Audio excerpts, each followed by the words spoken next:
चलिए स्टार्ट करते हैं। देखिए फर्स्ट क्वेश्चन बहुत सिंपल है। The distance between the points a cos alpha a sin alpha and a cos beta a sin beta, दो points दिए हुए, सीधा सीधा डिस्टेंस फॉर्मूला। ठीक, इसको तुम p मान लो और इसको q मान लो, तो pq डिस्टेंस क्या हो जाएगा, क्या होता है फॉर्मूला h2 - h1 का स्क्वायर। देखिए h1 - h2 का स्क्वायर भी कर देंगे तो कोई प्रॉब्लम नहीं है, क्योंकि a माइनस b का स्क्वायर लिखो या b माइनस a का स्क्वायर लिखो, एक ही बात होती है ना। तो कुछ स्टूडेंट जो शुरू में ट्रिग्नोमेट्री ये कोऑर्डिनेट ज्योमेट्री पढ़ते हैं ना, उनको x1 - x2 कर दें, इसमें से इसको घटा दें, उनको लगता है सर कुछ गड़बड़ कर दी। ऐसा नहीं, किसी में से किसी को सब्ट्रैक्ट करके स्क्वायर कर सकते हैं, दोनों का स्क्वायर तो बराबर ही आएगा। ठीक है, तो चलिए मैं a cos alpha minus a cos beta का स्क्वायर कर सकता हूँ। ठीक है आदित्य, कोई तकलीफ नहीं है। अब बताओ a sin alpha minus a sin beta का स्क्वायर। देखिए कोऑर्डिनेट ज्योमेट्री में आप लोगों को जो करवा रहा हूँ बिल्कुल जीरो लेवल से करवा रहा हूँ। मैं ये मान ही के नहीं चल रहा हूँ कि तुमने कभी कोऑर्डिनेट ज्योमेट्री पढ़ा है, समझे। बिल्कुल डिस्टेंस फार्मूला, सेक्शन फार्मूला, हर फार्मूले के ऊपर, हर टाइप के ऊपर हम लोग कुछ कुछ क्वेश्चंस करेंगे। ठीक, मैं यहाँ 10 क्वेश्चन करवाऊंगा क्लास के अंदर, बाकी आपकी रिस्पांसिबिलिटी बनती है कि आप उसको घर में जाकर और एडिशनल क्वेश्चंस करें। ठीक है, चलिए तो PQ ऐसे लिखा जाएगा, इसको सिंप्लीफाई कर लेते हैं। एक बात बताओ, a कॉमन ले लेंगे तो बाहर आने पे a स्क्वायर हो जाएगा। ठीक है जय, अब यहां से भी a कॉमन लेंगे, a स्क्वायर बनेगा। ठीक, अब a स्क्वायर दोनों में से कॉमन ले लूंगा तो a आ जाएगा। ठीक, अब यहां cos alpha minus cos beta का square plus sin alpha minus sin beta का स्क्वायर। ठीक हो गया जी। अब देखिए क्वेश्चन को देख के क्या लग रहा है, क्या करना चाहिए हमें? स्क्वायर ओपन कर दे, a माइनस b का स्क्वायर लगा दे। देखो जब भी आप ऑब्जेक्टिव क्वेश्चन करते हो तो स्पेशली इस बात का ध्यान रखना पड़ता है कि आपका जो आंसर आए वो नीचे लिखे 4 ऑप्शंस के जैसा आना चाहिए, उस फॉर्म में आना चाहिए। सब्जेक्टिव नहीं है ना कि सॉल्व कर देंगे तो उसका आंसर सबका अलग अलग हो सकता है, लेकिन ऑब्जेक्टिव में तो तुम्हें एग्जैक्टली इन्हीं चारों में से कोई आंसर लाना होगा। तो जब भी आप ऑब्जेक्टिव क्वेश्चन करते हैं तो वहां पे हमारा क्या है कि स्ट्रेटजी थोड़ा सा चेंज हो जाता है। ऑप्शन को बराबर हम अपने माइंड में रखेंगे कि क्या ऑप्शन है, उसी के जैसा आंसर लाना। अब यहां ध्यान से देखिए, जब आप स्क्वायर यहां करेंगे तो सब कुछ अल्फा बीटा के फॉर्म में रहेगा नहीं, हमारा जो ऑप्शन दिया हुआ है सब कुछ अपॉन 2 के फॉर्म में दिया हुआ है। ठीक, तो हमें आंसर इसको हाफ एंगल के फॉर्म में लाना होगा। ठीक है, तो एक तरीका नजर आ रहा है भाई, cos alpha minus cos beta, इसका फॉर्मूला अप्लाई करते हैं। देखिए cos c minus cos d 2 sin c plus d by 2 into sin d minus c by 2 trigonometry का। ठीक, sin c minus sin d 2 sin c minus d by 2 into cos c plus d by 2 होता है। sin c plus sin d 2 sin c plus d by 2 into cos c minus d by 2 होता है। ठीक, देखिए जब भी मैं कोई चैप्टर पढ़ा रहा हूँ, जैसे कोऑर्डिनेट में पढ़ा रहा हूँ, ट्रिग्नोमेट्री की जरूरत पड़ रही है, तो इनको एक सेपरेट पेज में कॉपी के बैक साइड में या बीच में इनको लिखते चले जाइए। ठीक है, अगर पहले आपने पढ़ा है और आपको याद नहीं है तो याद है तो अच्छी बात। ठीक, तो यहाँ पे यही फॉर्मूला लगा दें, सी की जगह पे अल्फा बीटा है तो क्या हो जाएगा अभी देखो जरा। इसमें cos और sin से माइनस sin d में पहले cos फिर sin।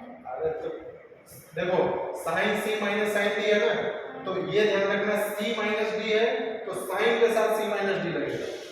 ठीक, अब cos को मैं आगे लिख दूं, sin को पीछे प्रोडक्ट ही तो है, उससे क्या फर्क पड़ता है। इसको ऐसे किया प्लस वाला करते हैं आजकल बच्चे। ठीक है, हो गया।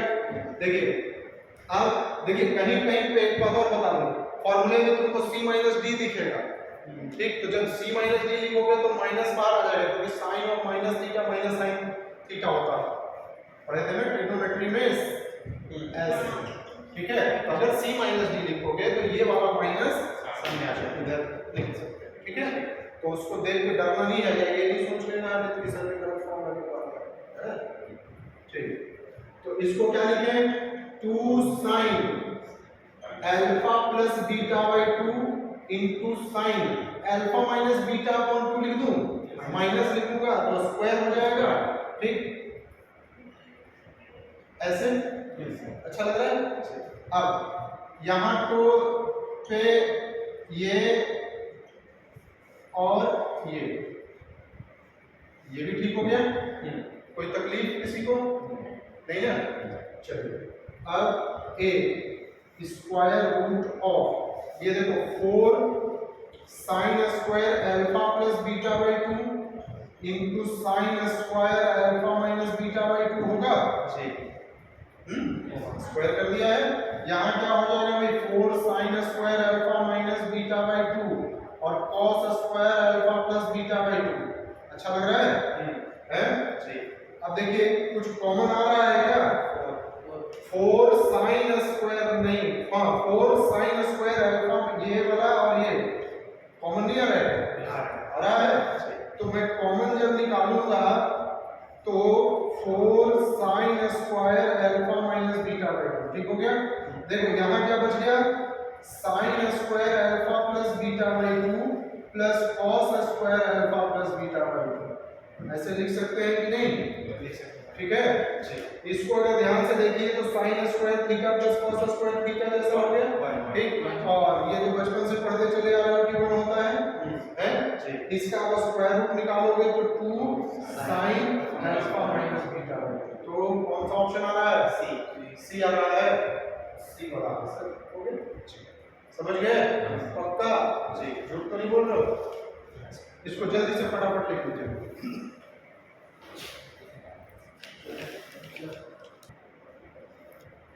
नेक्स्ट क्वेश्चन है, कह रहा है triangle ABC prove that AB square plus AC square is equal to 2 times of AO square plus BO square, where O is the middle point of BC, ठीक। अब ट्रायंगल में प्रॉब्लम क्या है कि किसी का कोऑर्डिनेट आपके पास नहीं है, ठीक है ना। तो अगर मैं इसको x1 y1 x2 y2 और इसको x3 y3, ठीक। क्वेश्चन में दिया हुआ है कि O is the mid point of BC, O के भी कोऑर्डिनेट्स आप निकाल लेंगे, x2 प्लस x3 अपॉन 2 और y2 प्लस y3, सही हो गया।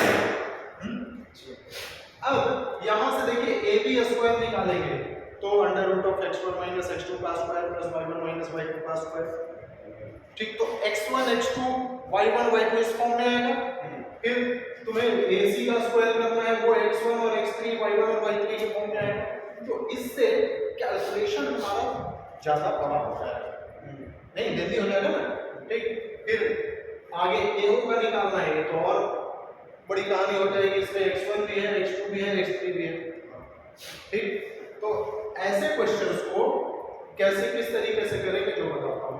आप क्या कीजिए, अपने पास किसी ट्रायंगल के लिए प्रूव करना है ना, तो मैं एक काम कर लेता हूं कि ट्रायंगल के एक वर्टेक्स को ओरिजिन पे रख देता हूं और एक को एक्स एक्सिस पे रख देते हैं, ठीक। ये 0 0 हो गया, ये आपका A में यहां लिख देता हूं, चलो एक्स वाई हो गया, ये बीच में कहीं होगा, ठीक। और ये B हो गया और ये C आप अल्फा 0 लिख दीजिए, ठीक है ना, समझ में आ गया। अब देखो BC का मिड पॉइंट निकालना भी थोड़ा इजी हो जाएगा, अल्फा बाई 2 और 0, ठीक। अब हमारा कैलकुलेशन थोड़ा सा कम हो गया है पहले के मुकाबले, ठीक है। तो यहां से हम कर सकते हैं, निकाल लीजिए AB स्क्वायर कितना हो गया बताओ, x square plus y square, x minus 0 का स्क्वायर प्लस y माइनस 0 का स्क्वायर, ठीक हो गया। चलो ए सी स्क्वायर क्या होगा भाई, x माइनस अल्फा का स्क्वायर प्लस वाई स्क्वायर।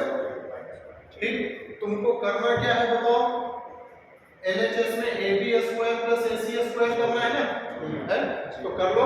कितना हो जाएगा देखो, 2x square plus alpha square plus 2y square minus 2x alpha लिख दूं मैं डायरेक्ट, है भाई। इसका स्क्वायर करोगे x square plus alpha square minus 2x alpha होगा।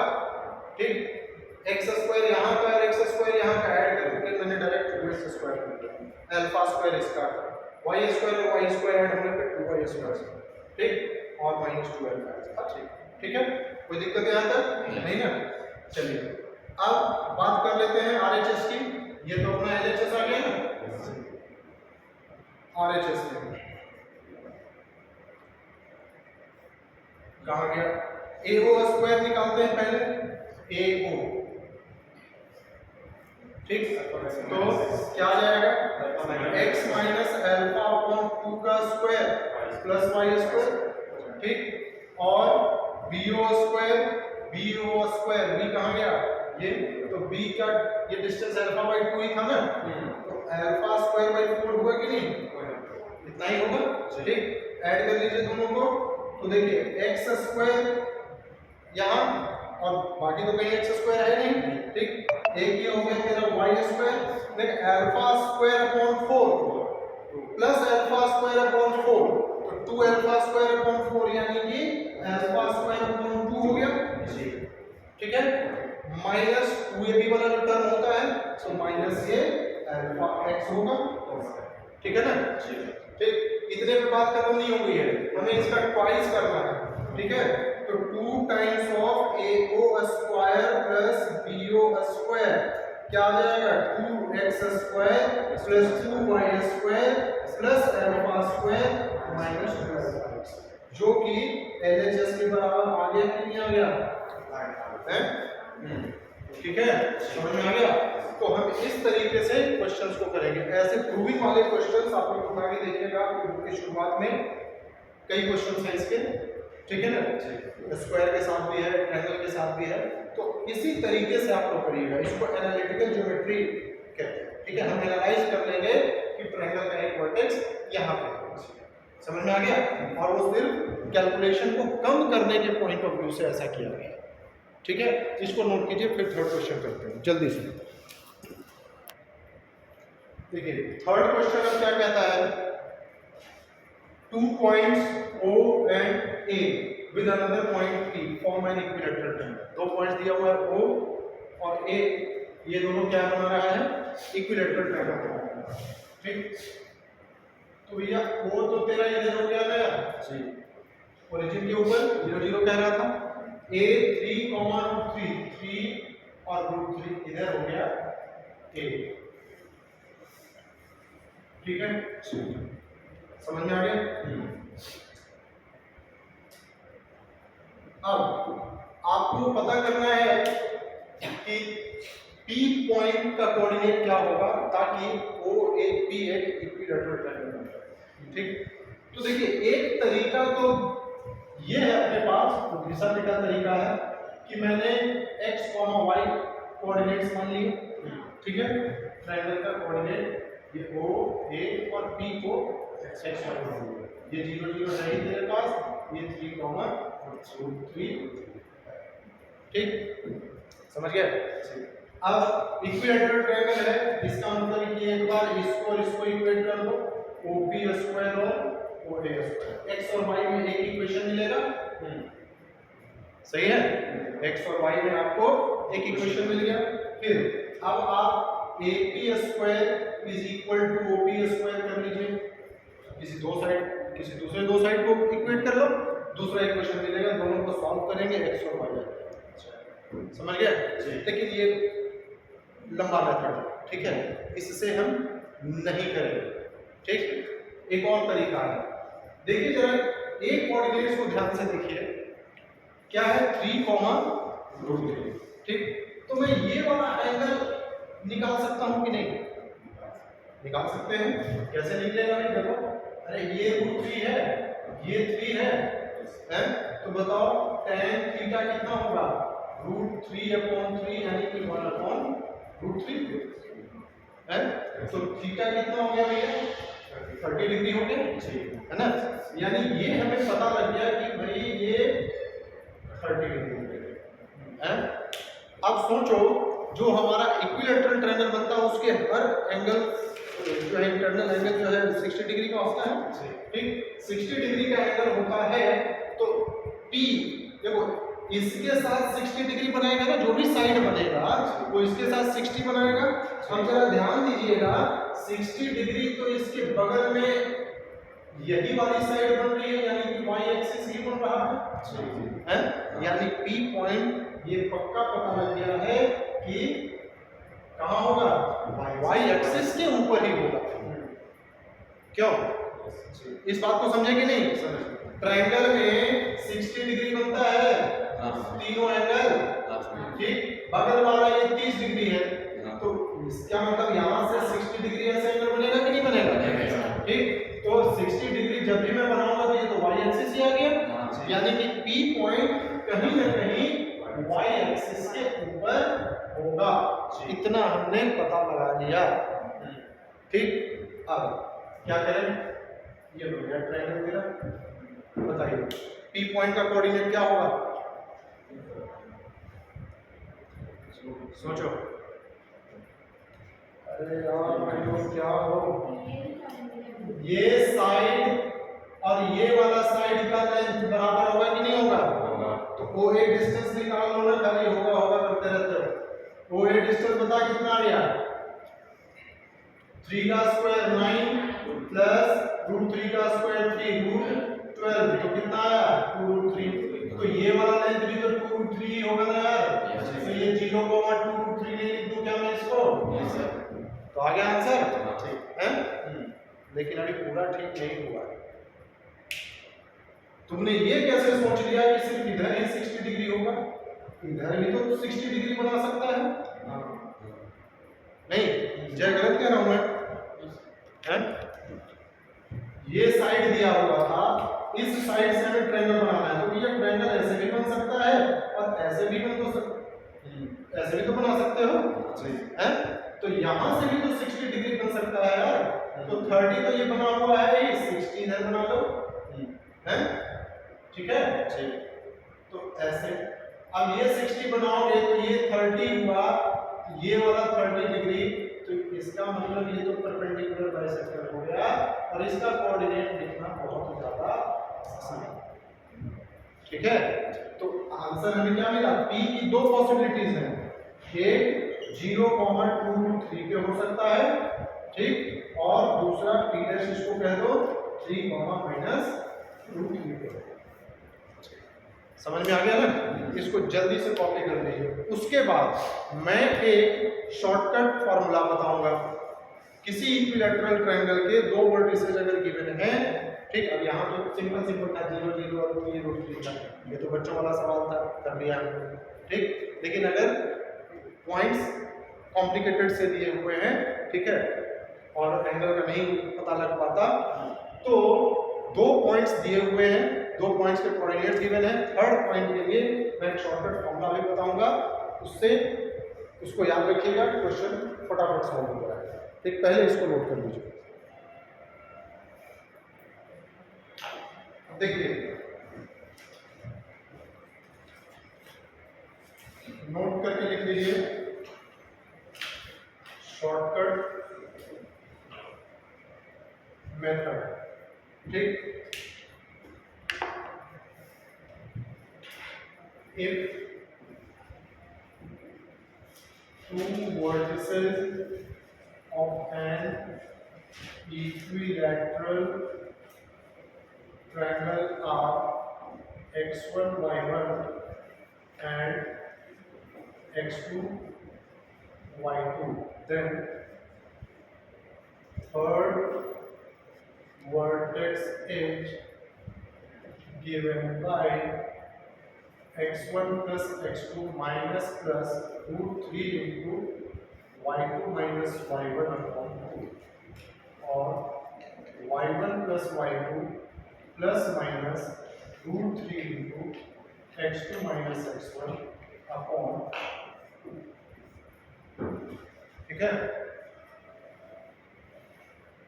ये फॉर्मूला है, ठीक।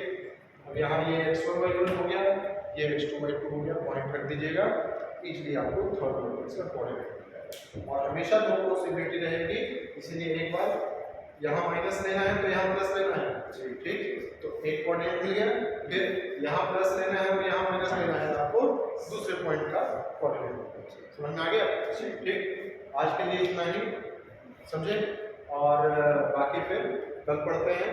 और घर में जाके अब आप लोग क्वेश्चंस कुछ अपने लेवल पे ट्राई कीजिए, ठीक। कल मैं आप लोगों को इस का असाइनमेंट भी दे दूंगा, ठीक है ना, चलो।